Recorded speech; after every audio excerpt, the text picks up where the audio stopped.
The Parliament of Uganda approves Jessica Alupo as the Vice President and Robin Nabbanja as the Prime Minister of Uganda. We have the story in our bulletin today. Thank you so much for joining us. My name is Nahawa Kajir, and in the headlines, Bobi Wine supporters finally granted bail. And the Democratic Republic of Congo postpones Patrice Lumumba tributes over the COVID-19 surge. And in our sports today, Oshawa shoots Toro United back to the Uganda Premier League. Once again, thank you so much for joining us. Africa Today starts with one of our top stories. Now, the Forum for Democratic Change has with immediate effect closed all its party headquarters due to the surging cases of COVID-19 in the country. We have more. Addressing a news conference at their party headquarters in Najjanankumbi, Deputy Party spokesperson John Chikonyogo said they have decided to close their offices for the safety of their staff due to the rising cases of COVID-19 in the country. However, their contacts remain open for whoever wants to contact them. It's alarming, and we cannot put our members in danger, even our workers, because so many people visit here. We'll be putting our workers in danger if we kept our offices open. So we are temporarily closing until further notice. Chikonyogo has asked government to provide free water and soap in all public places and increase on the number of health workers to help fight the deadly coronavirus. We ask the government to provide free soap and water. This one at least the government can afford. At least this month when it is lockdown, partial lockdown, the government can afford to provide free water and soap those who cannot afford. You know, face masks, we are given more than 79 billion to buy face masks. I don't know how many face masks have gone out to the countryside. As of today, 79 billion eaten. Chikonyogo also said that FDC is going to deploy its officers across the country to sensitize masses about COVID-19 and asked the government to make efforts and sensitize Ugandans about protection and prevention of COVID-19. All our leaders in FDC now are going to be deployed to send out messages of SOPs from the headquarters to the village. All our leaders who can afford, we are asking them to share the little they have with the people in their area, like soap, those who cannot afford soap. Our leaders can share the little they have.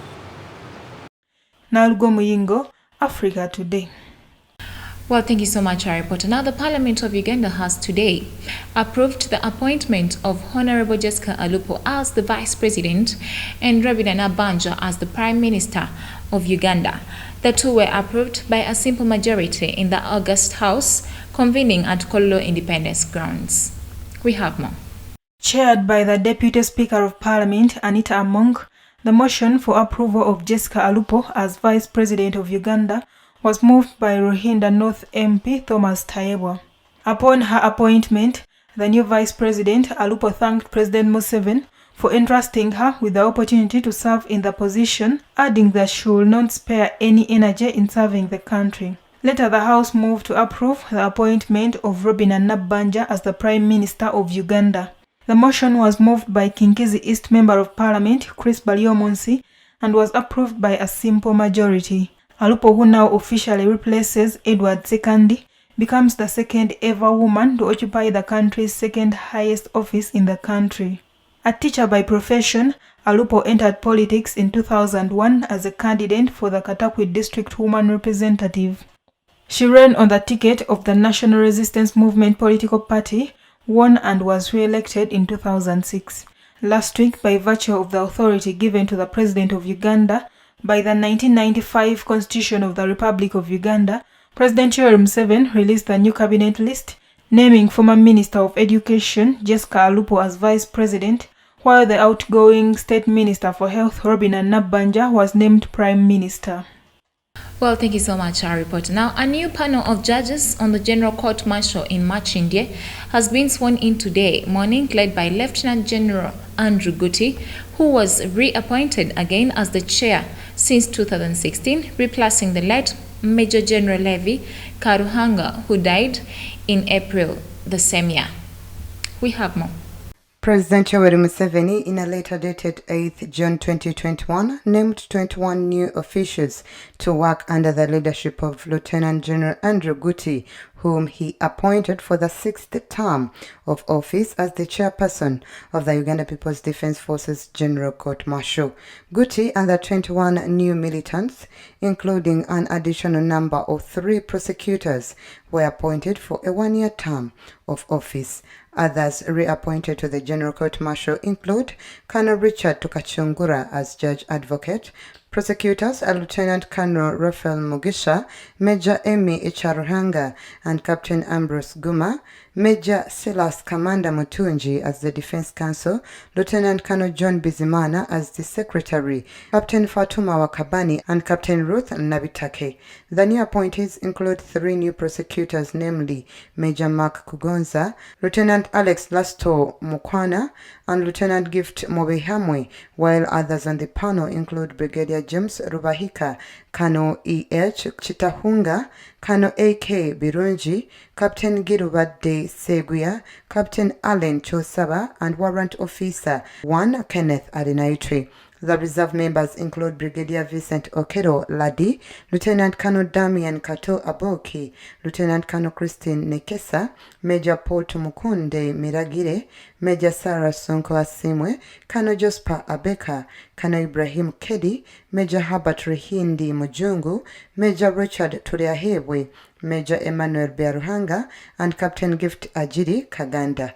Guti has since then tried a number of prominent people, both militants and civilians, mainly on charges related to illegal possession of firearms, including the National Unit Platform Party President Robert Chagulanyi Sentamu, the patron of Boda Boda 2010 Association Abdallah Chitata, as well as his superior General Kale Kaihura, who is still facing charges related to illegal repatriation of Rwandan refugees, failure to protect war materials, among others.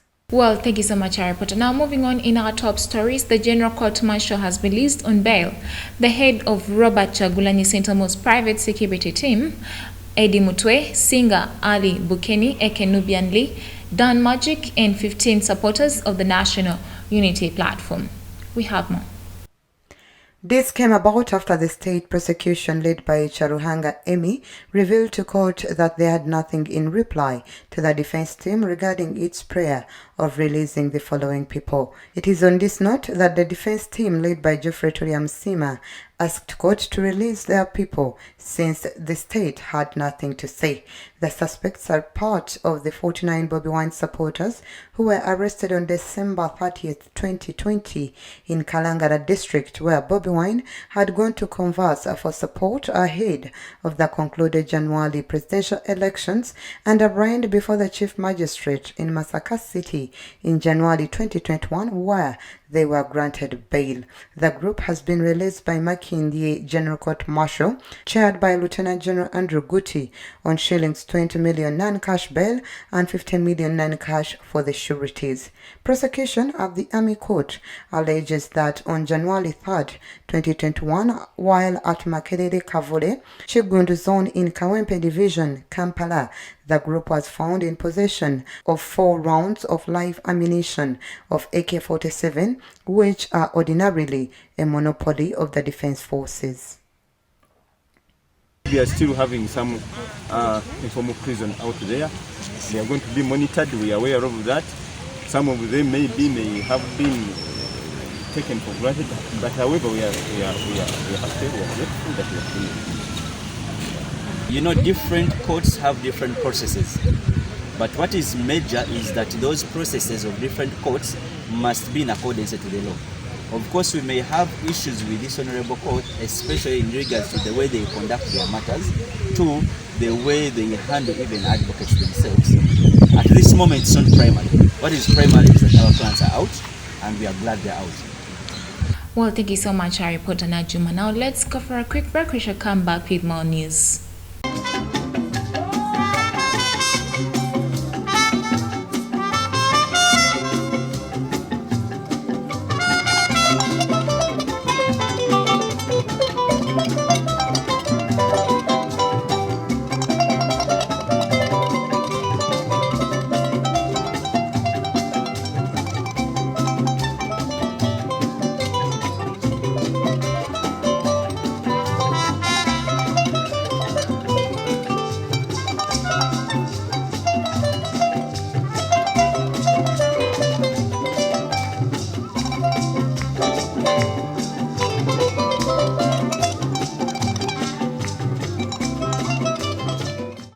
Welcome back from the break. You're still watching TV Africa, the right to know. Now, in our international news today, as the health crisis worsens in the country, the Democratic Republic of Congo's President Felix Tshisekedi has decided to postpone the return of the remains of Congolese independence hero Patrice Lumumba, a truth from Belgium.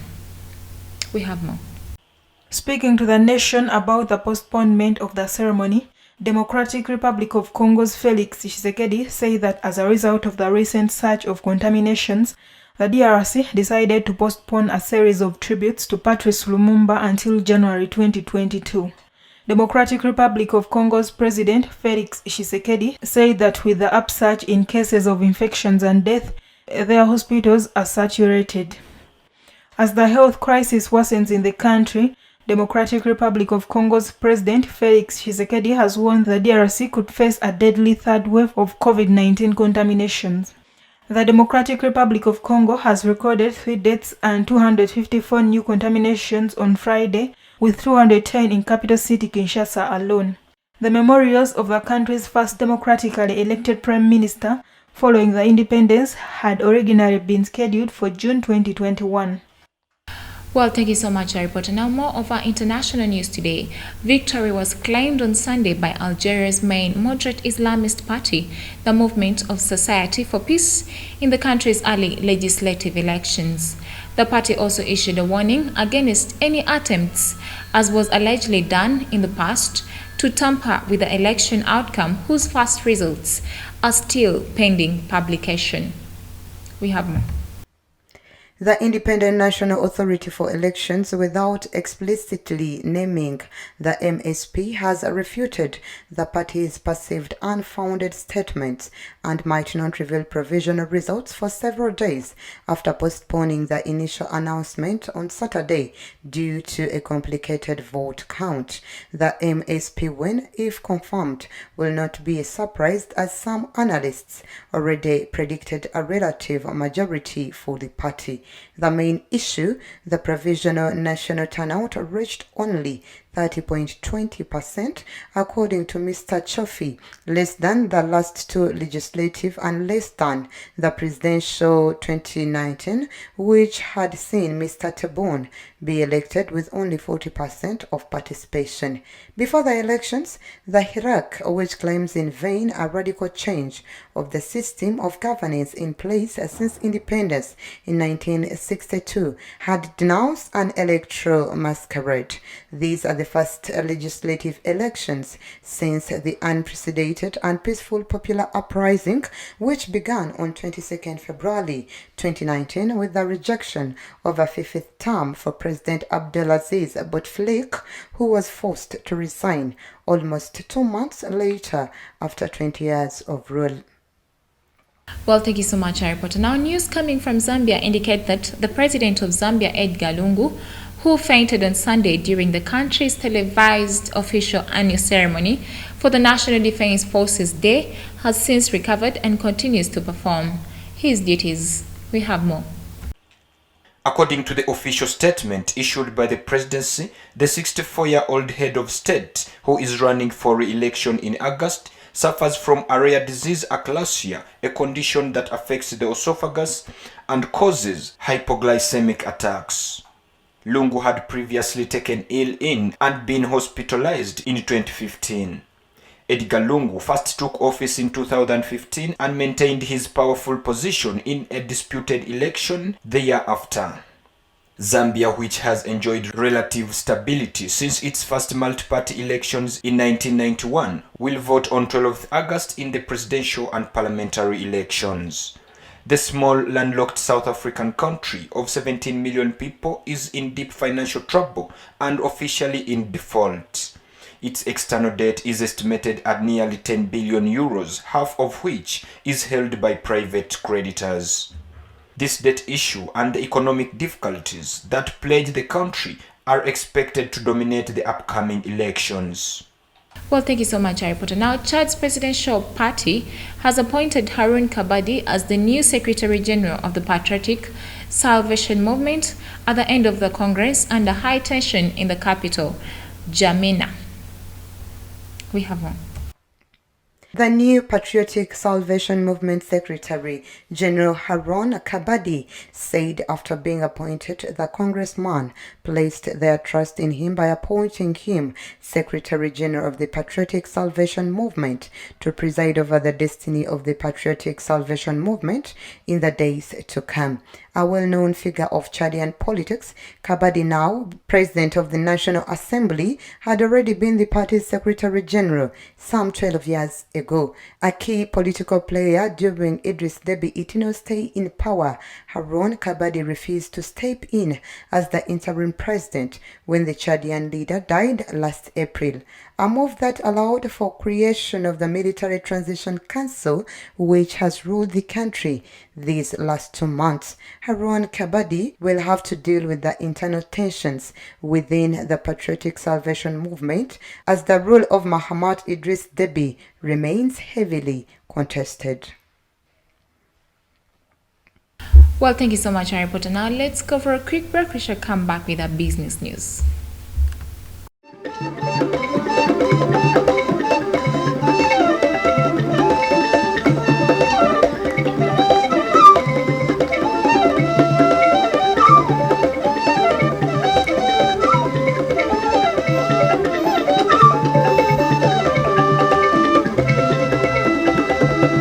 Welcome back from the break. You're still watching TV Africa, the right to know. Now, in our business news today, Liberia hosted French Foreign Minister Jean-Yves Le Drian for 2 days. The first visit of a French minister to Monrovia in 40 years enabled President George Weah to discuss the strengthening of bilateral relations. We have more.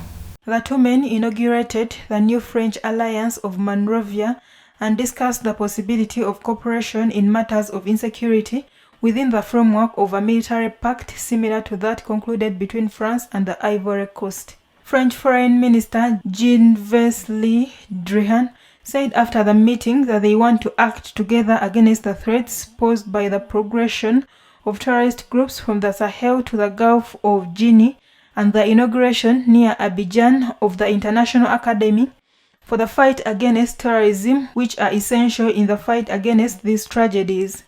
The French minister continued his tour in West Africa with a visit to Burkina Faso, where he met with President Roch-Marc Christian Kabore in Ouagadougou and offered his country's condolences after the tragedy experienced by the people of Solhan. The mass flight came after gunmen killed at least 138 people and wounded dozens of others in an attack on Salhan village in Yaga province on Friday. Jean-Yves Le Drian also reassured the Burkinabe head of state on French participation in the fight against jihadist groups in the Sahel.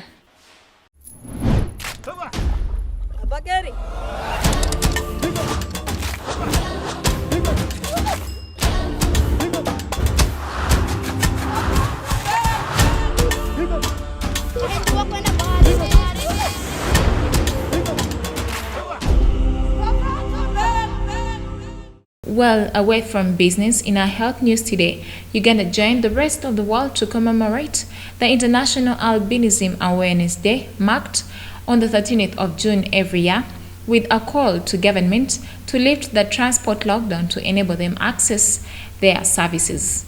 We have more. Yesterday, June 13th, marked the 7th International Albinism Awareness Day, with an international event aiming at ending violence and discrimination against people with albinism. This year's theme, A Strength Beyond All Odds, highlights achievements of people living with albinism around the world. According to the UN, 1 person in 20,000 lives with the condition, most of them in the sub-Saharan Africa. But over the past decade, hundreds of cases of attacks and killings were documented in at least 28 countries south of the Sahara. In countries like Zimbabwe, Tanzania, or Mozambique, where the biggest albino people community can be found, they still face daily discrimination. Fueled by beliefs in witchcraft and superstitions, exclusions and harmful practices continue to this day.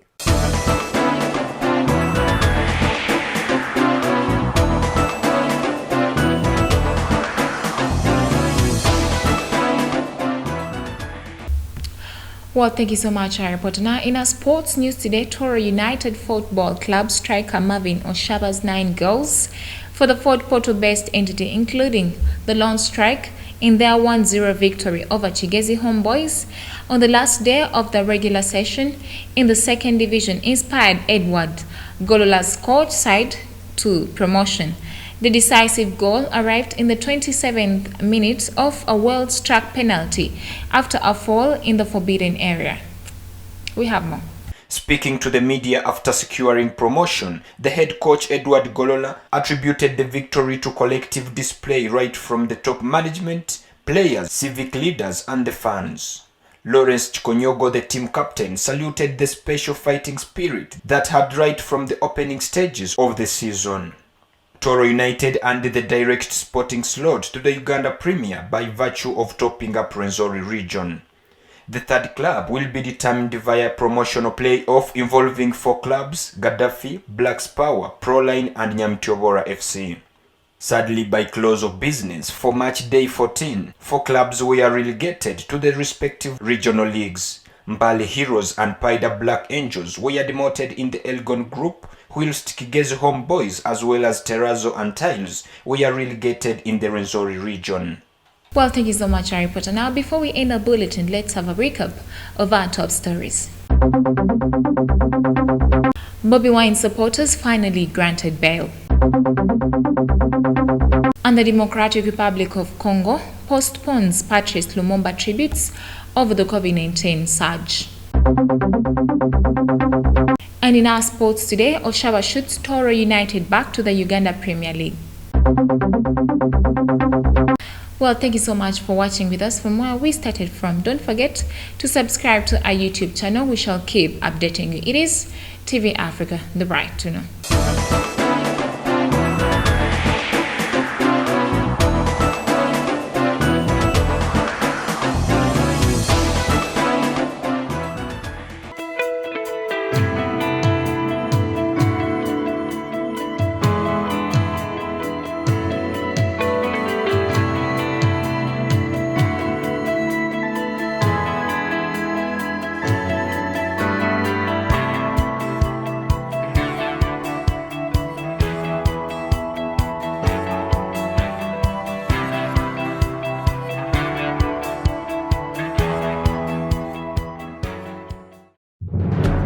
This is Africa, and that was the news.